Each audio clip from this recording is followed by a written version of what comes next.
और मैं इसी मनुवाद को उस कीचड़ का नाम देती हूँ जो हमारे दिलो दिमाग पे जमा हुआ है, हमारे बहन भाइयों के दिमाग पे जमा हुआ है। जिन महापुरुषों ने अपना सब कुछ गवाकर हमें इस लायक बनाया, तो हमारा भी फर्ज बनता है उन्हें कुछ देने का।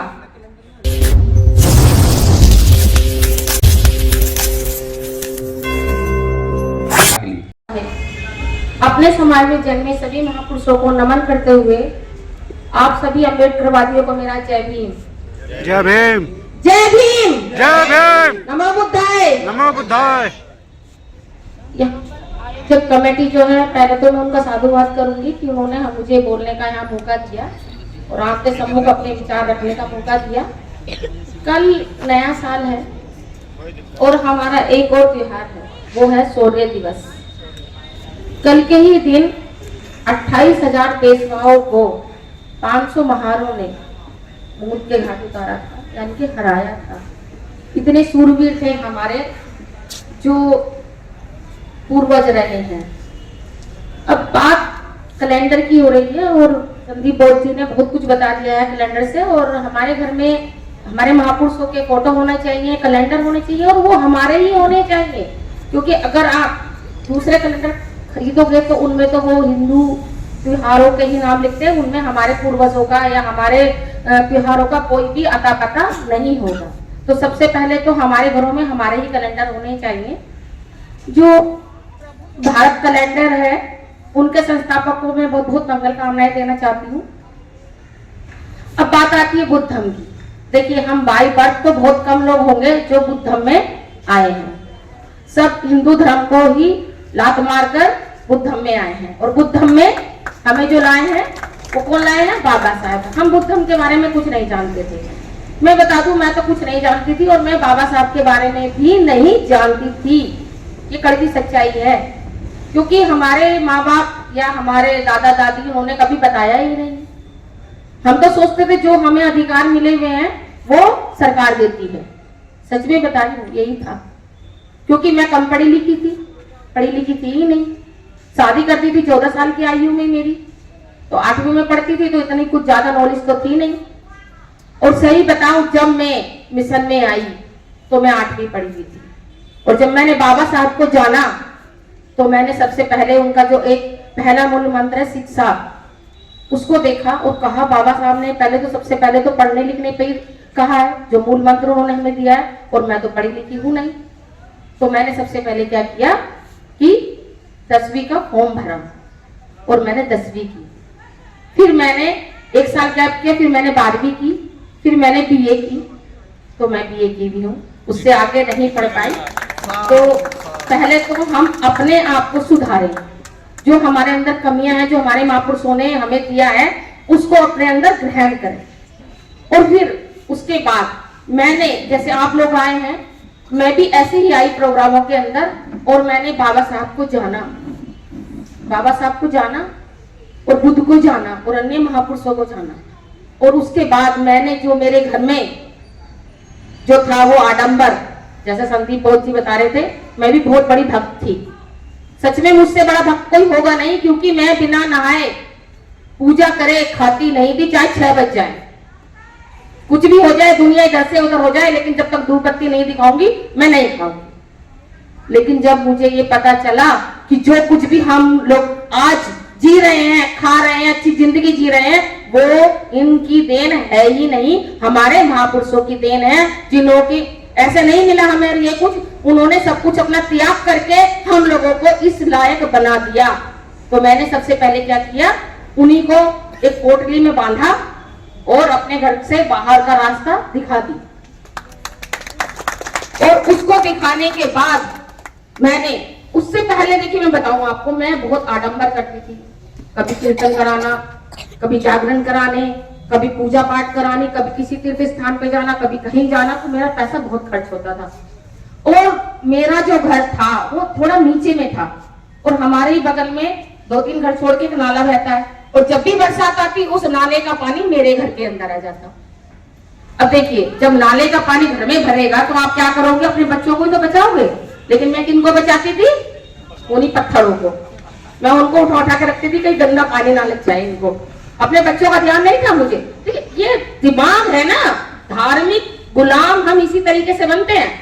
तो उनको जब मैंने बाहर का रास्ता दिखाया, जो मेरे पैसे बचने लगे, तो 2-4 साल के अंदर मेरा 2 मंजिल मकान बन गया और उसके अंदर पानी तो पानी, एक बूंद भी नहीं आती है अब। और मैंने अपने महापुरुषों को उसमें जगह दी है।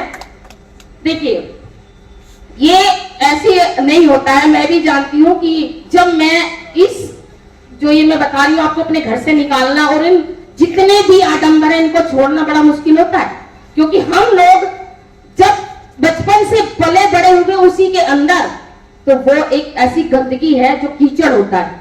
आपने देखा होगा कि जब हम नाली में से ताजा ताजा कीचड़ जब निकलता है, आपने हमारे यहाँ नालियां साफ होती तो कीचड़ निकलता है ना, और उसे रख देते हैं और एक बाल्टी पानी मारो तो बिल्कुल साफ हो जाएगा।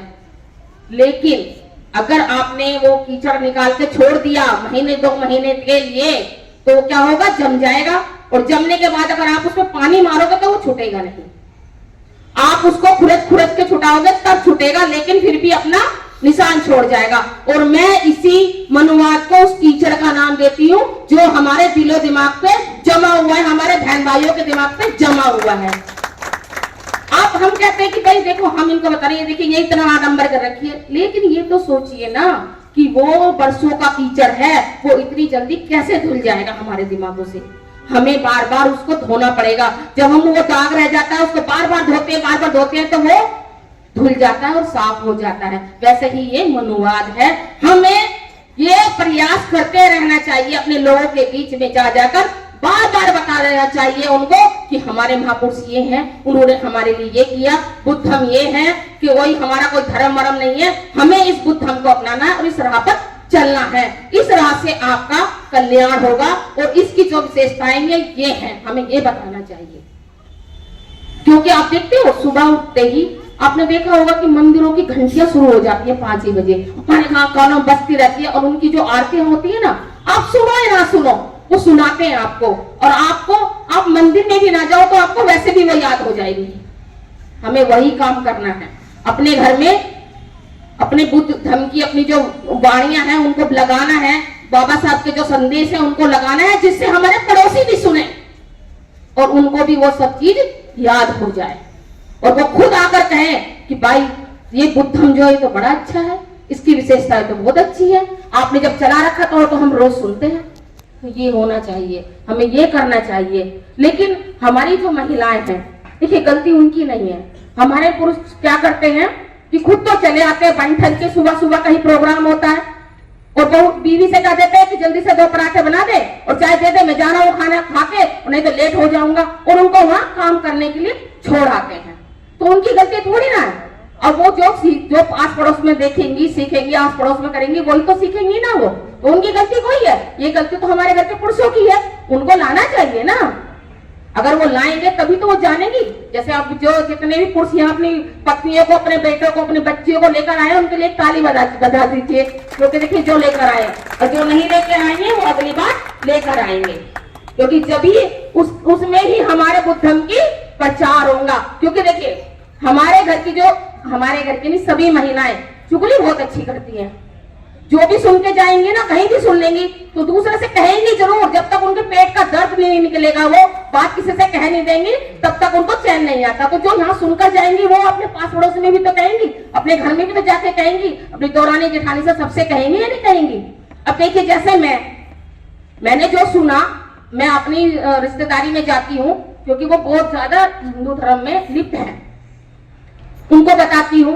उससे मेरे बताने से एक फायदा हुआ मुझे। उनके घर में बाबा साहब की फोटो नहीं थी, उनके घर में बुद्ध की फोटो नहीं थी, लेकिन वो बार बार सुनती थी, बार बार देखती थी। तो एक दिन मुझसे बोली कि देखो ऐसा है, मुझे ना एक बाबा साहब की फोटो ला देना। मैं कहा क्यों?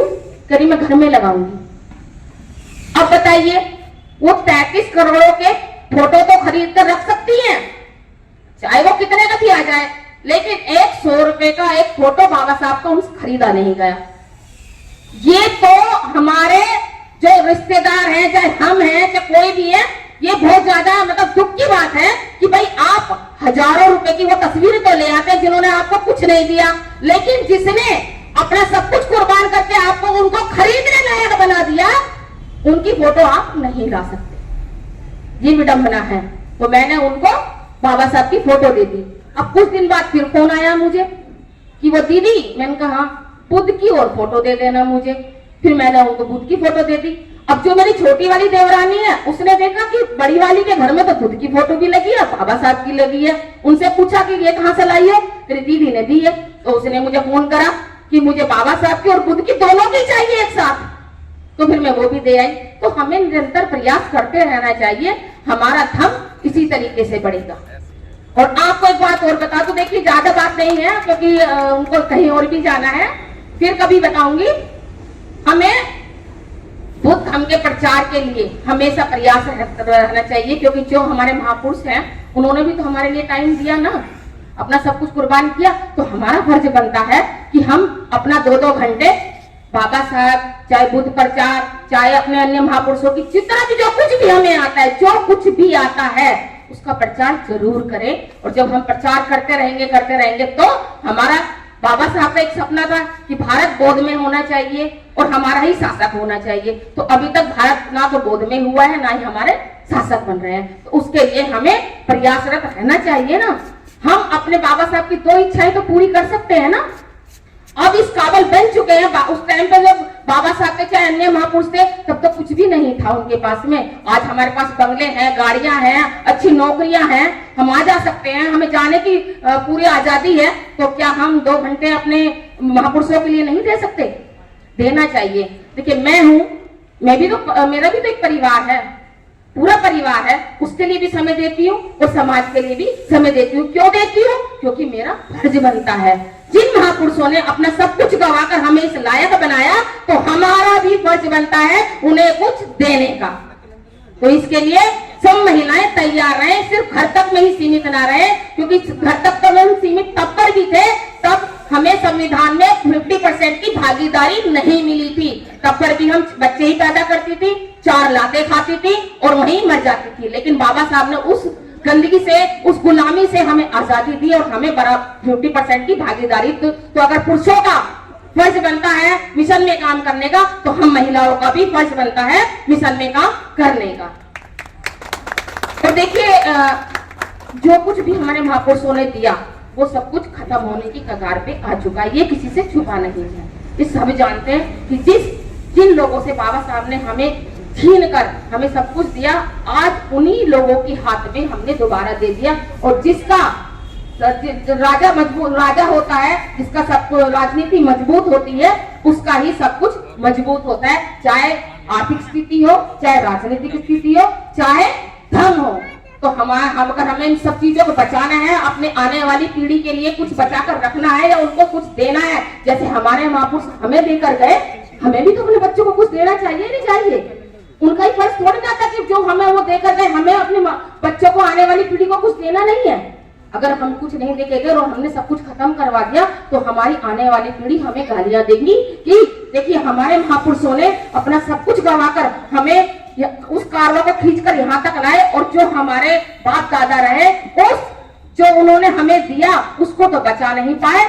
हमें कुछ देकर तो नहीं गए, लेकिन जो कुछ उन्होंने दिया उसको भी वो बचा नहीं पाए, और आने वाली पीढ़ी हमें गालियां देगी। तो उन गालियों से बचने के लिए हमें मिशन में 2 या 3 या घंटे या 1 घंटा जरूर देना चाहिए और अपना प्रचार करना चाहिए और अपना शासक बनाना चाहिए। क्योंकि 2 ही तो बाबा साहब की इच्छाएं थी, शासक बनना और एक बौद्ध में भारत बनाना। तो हमें इन दोनों के लिए काम करना चाहिए दिन रात, तभी हम सफल होंगे, हमारी आने वाली पीढ़ी गुलामी से बच जाएगी। जय भीम, नमो बुद्धाय।